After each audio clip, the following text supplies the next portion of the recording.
Good morning, I'm Rowena Crosby. And I'm Deborah Renner, and we're your co-hosts for this show. Thank you for joining us for the next 17 minutes for your Invisible Toolbox, the show that looks at the tools for working effectively with others. Now, most of us like to feel like we behave appropriately and use good manners when we're in situations, and we know how to shift them up if it's a formal situation versus informal, and we know that because of our experiences. Yet when we're working in a multicultural environment, sometimes it's challenging to know if we are acting appropriately. And a lot of times we don't know what we don't know. And so the ability to offend is actually greater than the ability to act appropriately. And the ability to act appropriately is not something we acquire through experience, because so many of us just don't have enough repetitions of working cross-culturally to acquire the skills to behave appropriately. So how do we acquire those skills? How do we learn to work when we're working cross-culturally? Well, that's the focus of our discussion today, and it's not to be missed. We're going to take a look at how we can gain that kind of experience even if we're just still at home or in our working environment. And in our development challenge, we're going to take a look at just some common actions that we engage in every day, but we're going to look at them through the lens of a different culture.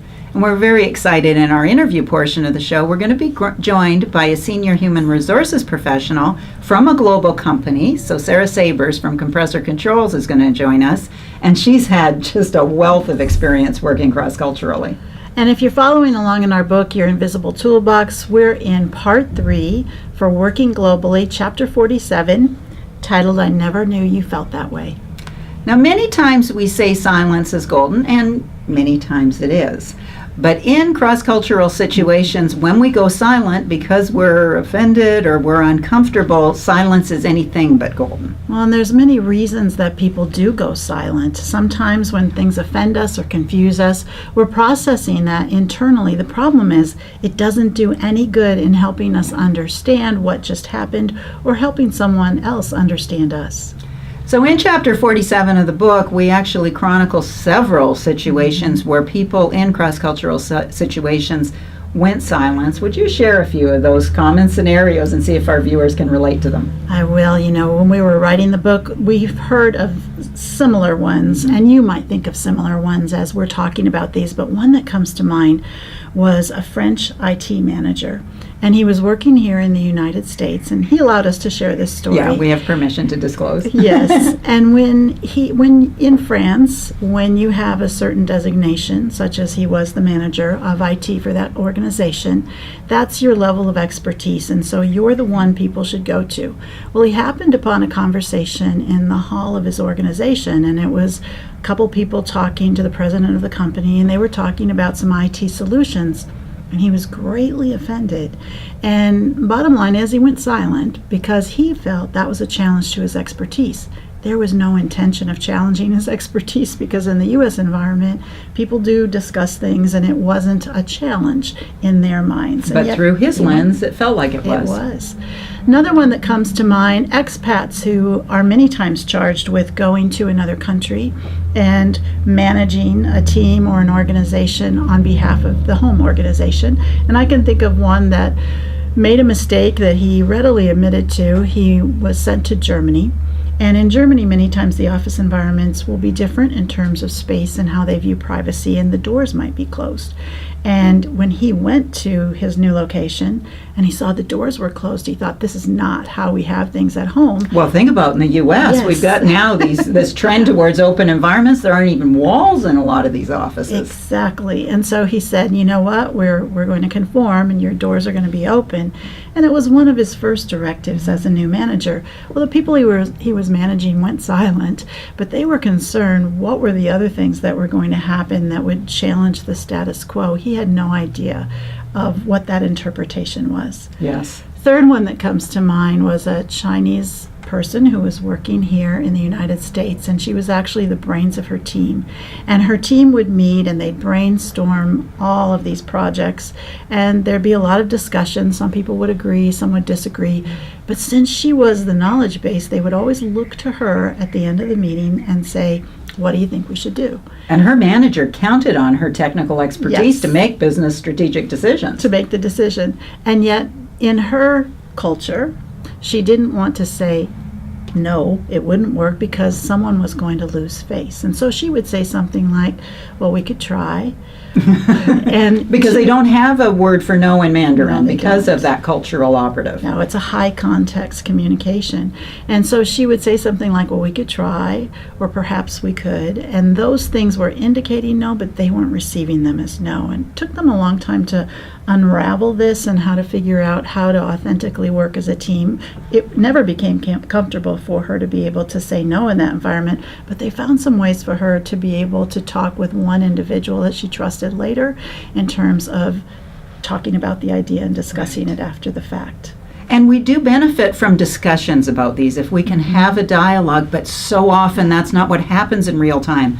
And people end up going silent, and it has consequences to the relationships and to the business. So let's take a look at our invisible tool of the week. And the invisible tool of the week out of chapter 47 can help us learn some things before we get into these situations, so maybe we can figure out what the cultural implications are. And it is simply to try to learn and educate yourself about culture. Yes, if we know a little about the expectations and the values of the people we're interacting with, maybe we can avoid some of these scenarios. And it's good to do it ahead of time, and there's several things that you can do. So one of the things we can do is start building relationships with people who are culturally different. Now that may be outside of our comfort zone because we tend to hang around with people that we like. But if we can seek out people who are different, we can learn and grow through learning about them. And in the process, we actually can learn a little bit more about ourselves. Absolutely. Something as simple as even visiting an ethnic grocery store, something that's not of your cultural background, ask the clerk, what would people come in here for? What products do they buy? What foods do they like the most? So that you can just start to expose yourself to things that are different, or festivals and different things in your community that would be put on by someone from a different cultural background. And another great way to learn about culture is just part of what we're ordinarily doing, the movies and the books. Yeah. If there is a cultural piece to that, instead of just looking at it for its entertainment value, look at it through the lens of what can I learn about the culture that's featured in it. And you can pick up so many values and ways in which people look at the world through film and through books. Challenge yourself to get out of your comfort zone and to try to expose yourself to things that are new. It'll actually help you be less naive, to be more prepared, and to have more polish in your cross-cultural interactions. And so for our development challenge of the week, this is really these are going to be U.S. examples, is to really challenge us to challenge ourselves and take a look at how these cultural operatives are at play and common actions. What do those look like through the lens of a different culture? Well, this is kind of a simple one, but U.S. Americans, when we're working internationally, if you're working in Europe, keeping both feet on the floor rather than crossing your leg, actually crossing your leg, as we do in U.S. We very do it casually, so casually and comfortably. we can be seen as being too casual to do business with. And so you want to take a look at your posture. If we're working in Asia or with Arabs and we cross that leg, it could expose the bottom of our foot, which can be a high insult in those cultures as well. Absolutely. And the messages we send cross-culturally with our nonverbals, you could do an entire show on that. But to think about what we're doing with our gestures. Are they too repetitive? Are we fidgeting, playing with fingernails? That can communicate messages of discomfort, and we don't want to appear uncomfortable in a business scenario. Well, there are a lot of stereotypical American behaviors, and we're stereotyped when we're working in other parts of the world. We tend to be loud sometimes, which can be determined as rude or abrupt or too direct. Want to watch that volume and pace ourselves with our environment and our surroundings. The other thing would be overly friendly. We're oftentimes seen that way, and it can be interpreted as insincere. Yeah, and that really challenges us because that's a common thing that we treasure here in this culture. Absolutely. And perhaps most important, I'm sorry, what were you- Go ahead. Well, most importantly is this whole concept or notion around hospitality, even if you don't care for the oolong tea, or if that ethnic cuisine makes you feel a little bit queasy, engage with it anyway, because that can communicate that you're open. And hosting has a higher priority in a lot of parts of the world. And if an event is planned in your honor, be sure to attend it, even if it's a little uncomfortable. All these nuances in our behavior can actually help us prevent ourselves offending someone and actually enhance our business relationships. Yes. Well, those of you who follow Tero on social media already know that we post several times every day useful links to relevant articles and videos, and we're going to feature 2 of those posts today. Our first featured post is to a Forbes article, and it's entitled, Why Successful Leaders Acknowledge Cultural Differences. The article is by Roger Trapp, and it will be on all Tero social media platforms today. And our second post is a TED Talk. I absolutely love this talk. It is so informative on unconscious bias. It's by Helen Turnbull, and it's titled Exclusion, Illusion, Collusion, and Inclusion. And through her research, she challenges our tendency to be with people that are more like us and distance ourselves from people who are not like us. There's some implications there, even with regards to who we might promote in a job based on those things. It's fascinating. So please take a look at that. It'll be on all Tero social media platforms on Tuesday. And now we're moving into the segment of the program we call This Week's Interview, and we are so delighted to welcome to our table Sarah Sabers.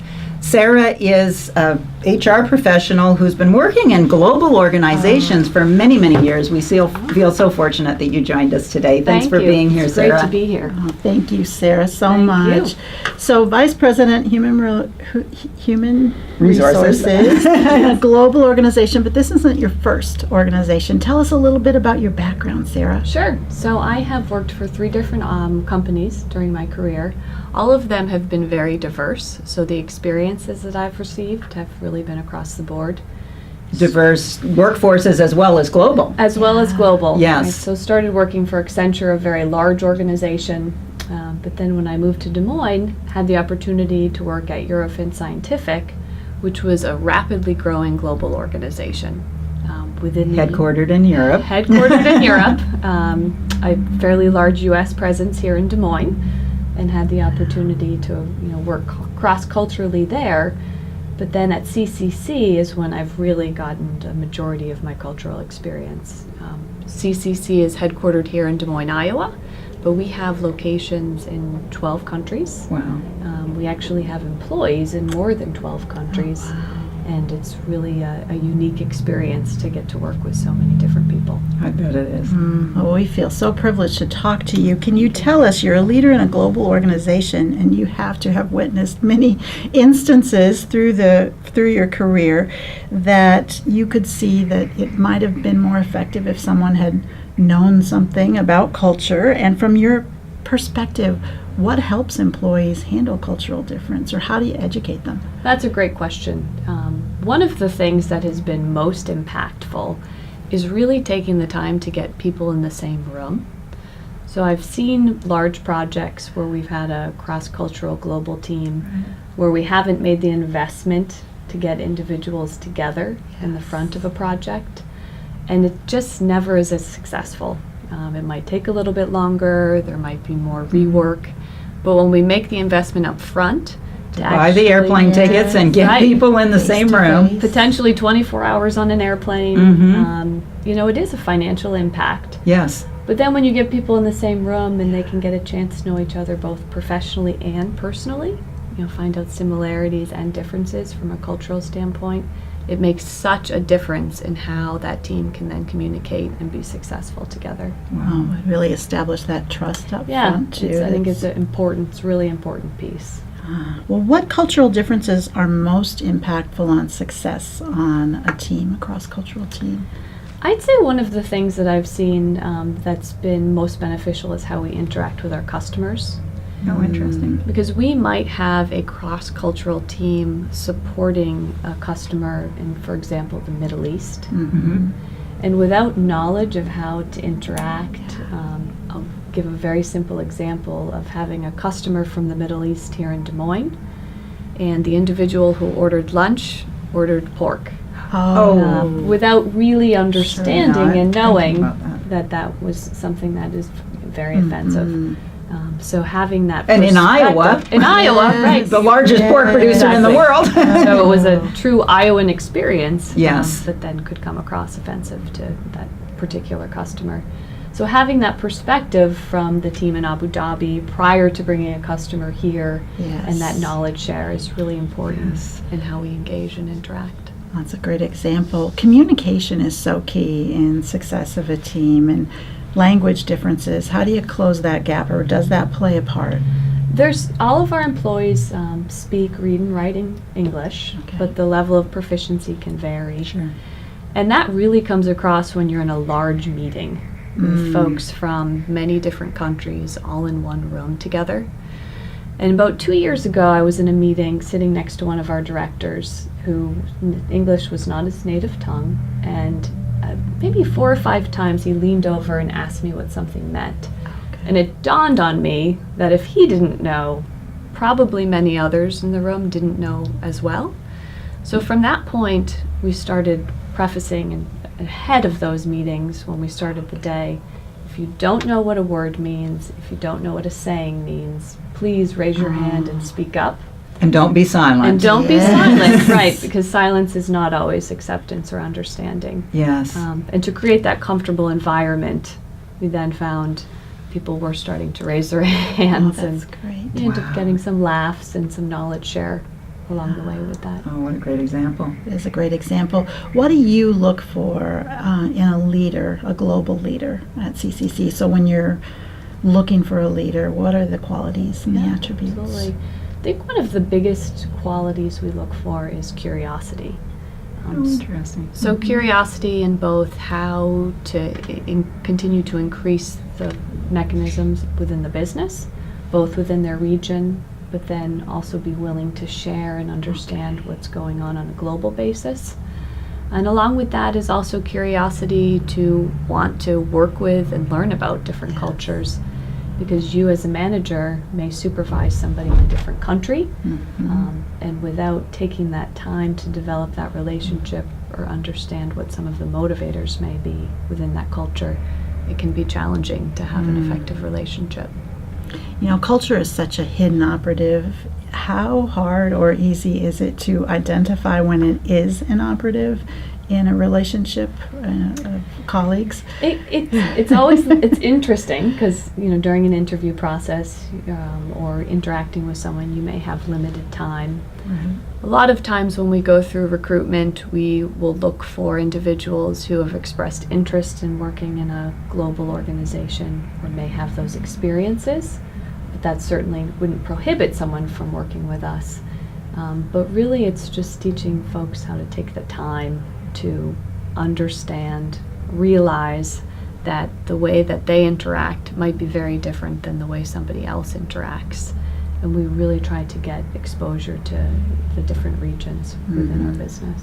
You've had such a wealth of experience and expertise in your own ability to understand culture. Can you share a little bit about that, of your own understandings and how they've grown through your career? Yeah, absolutely. So I think you gave some very good examples in the beginning, but a lot of it is self-awareness, and really taking the time to be aware of how you're coming across and how you may be interacting. So from something as simple as starting a business discussion with how was your weekend, and knowing how much time do you really spend on that personal topic, it could vary with someone who's from Italy to someone who's from Russia. Wow. It could be a really important part of diving into that business discussion. Meals are another great example. Again, I'll use the example of Italy, but on a business trip to Italy, understanding and knowing your evening is blocked because you will be out to dinner for 4 to 5 hours enjoying a delicious meal. But that's an important part of engaging and being part of that culture. And that is definitely so different than true. how we do meals in the Correct, United right. States. It's not Wow. Subway or drive-through. Yeah. Right? Exactly. So- Well, Sarah, thank you so thank much you. for being Thank with you, us guys. today It's and been great sharing to be your with you. expertise. Yes. And thank you for joining us today. If you missed any portion of the program, or if you want to share it with others, you'll find the entire program loaded up to Tero's YouTube channel. Join us again next Monday morning at 9:03 Central, where we'll explore another tool in your Invisible Toolbox. And now it's your turn. What ideas or suggestions do you have for future shows? Please email those ideas to ideas@yourinvisibletooolbox.com. Also, go out on your favorite social media platform and find us there. And we're also on Instagram. And if you'd like to subscribe to Tero's YouTube channel, you'll be alerted to when future shows will air. A thank you to Kyle Plummer, our director and producer, and to Rachel Trainum, who's also assisting with this production today, and to you, Sarah. Thank you so Thank you much. both. Yes, thank you for joining us. Thanks to all of you for joining us, and that's a wrap.